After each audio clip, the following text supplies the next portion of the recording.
ओम नमो भगवते वासुदेवाय।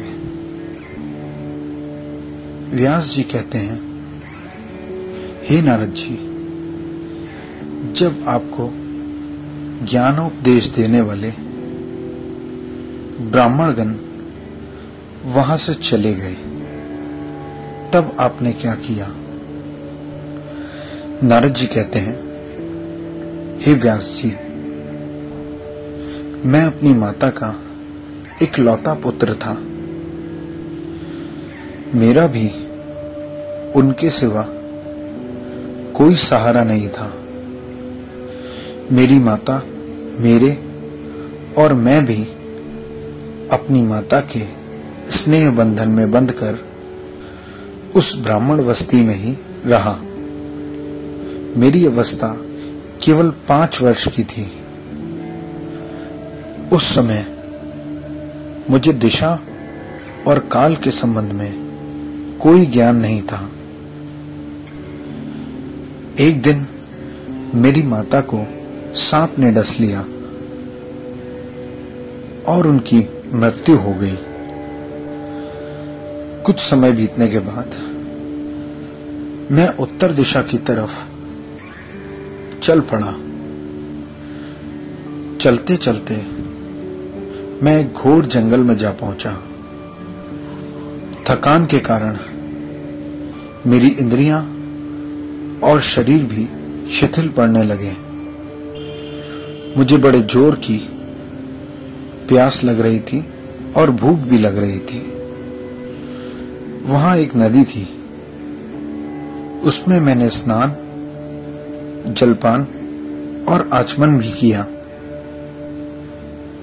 उस घने जंगल में मैं एक पीपल के पेड़ के नीचे जाकर आसन लगाकर बैठ गया। उन महात्माओं से जैसा मैंने सुना था, हृदय में रहने वाले परमात्मा के उसी स्वरूप को मैं मन ही मन ध्यान करने लगा। भक्ति भाव के प्रभाव से भगवान के चरण कमलों का ध्यान करते ही भगवान की प्राप्ति की लालसा से मेरे नेत्र आंसुओं से छलक उठे और हृदय में धीरे धीरे भगवान प्रकट हो गए। व्यास जी, उस समय भगवान के अत्यंत प्रेम के वेग से मेरा रोम रोम हर्षित हो उठा। हृदय शांत और शीतल हो गया। उस आनंद की बाढ़ में मैं डूब गया। मुझे अपना और अपने शरीर का तनिक भी ध्यान न रहा। इस विषय में मैं आप सभी को एक प्रसंग सुनाता हूं। अगर महाभारत के युद्ध में आपको भी हिस्सा लेना होता तो आप किसका साथ देते? कौरवों का या पांडवों का?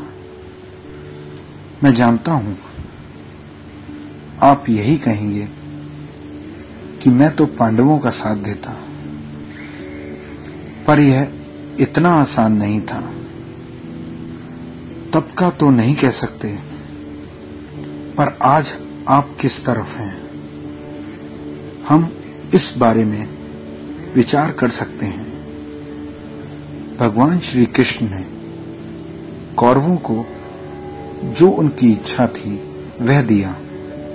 अपनी सेना, शक्ति, धन, धान्य और पांडवों को स्वयं को ही दे दिया। कौरव मोह, माया और मद से जल रहे थे, जबकि पांडव श्री कृष्ण प्रेमी थे।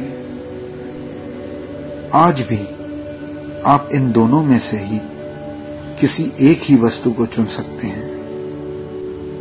अगर आप मोह, माया और मद में उलझे हुए हैं तो पांडवों की तरफ कैसे हो सकते हैं? या तो मोह माया का बंधन, इच्छा, लालच, नाते, रिश्ते, या भगवान श्री कृष्ण। अब एक बार आप पुनः सोचिए कि आज आप किस तरफ हैं, कौरवों की तरफ या पांडवों की तरफ। और भक्ति में कोई बीच का रास्ता नहीं होता जो हम जीवन पर्यंत बनाने की कोशिश करते हैं। भगवान श्री कृष्ण आपके सारथी तभी बनेंगे जब आप सब कुछ उनको समर्पित कर दोगे। बाकी इच्छाओं का तो जीवन में कोई अंत नहीं है। नारद जी कहते हैं, भगवान का वह अनिर्वचनीय रूप अत्यंत लुभावना था। अचानक प्रभु का वह स्वरूप मेरी आंखों से ओझल हो गया। मैंने उस स्वरूप का दर्शन फिर करना चाहा, परंतु बार बार ध्यान लगाने पर भी नहीं कर पाया।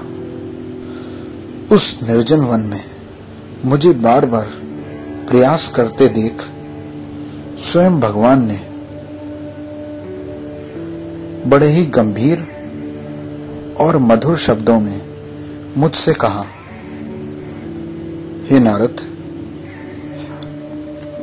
खेद है कि इस जन्म में तुम मेरा दर्शन नहीं कर सकोगे। जिसकी वासनाएं पूरी तरह शांत नहीं हुई हैं, उन अधकचरे योगियों को मेरा दर्शन दुर्लभ है। निष्पाप बालक, तुम्हारे हृदय में मुझे प्राप्त करने की लालसा जागृत करने के लिए ही मैंने तुम्हें एक बार अपनी झलक दिखाई है। मुझे प्राप्त करने की आकांक्षा से युक्त साधक धीरे धीरे हृदय की संपूर्ण वासनाओं का त्याग कर देता है। अल्पकालीन संत सेवा से ही तुम्हारा हृदय मुझ में स्थित हो गया है। अब तुम इस शरीर को छोड़ने के बाद मेरे पार्षद हो जाओगे। मुझे प्राप्त करने का तुम्हारा यह दृढ़ निश्चय कभी नहीं टूटेगा। समस्त सृष्टि की प्रलय हो जाने पर भी मेरी कृपा से तुम्हें मेरी स्मृति बनी रहेगी। आकाश के समान अव्यक्त परमात्मा इतना कहकर शांत हो गए।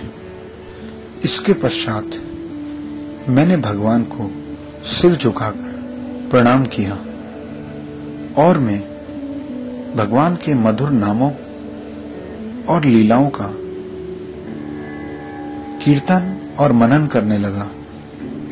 अब मैं आनंद से काल की प्रतीक्षा करते हुए पृथ्वी पर विचरने लगा।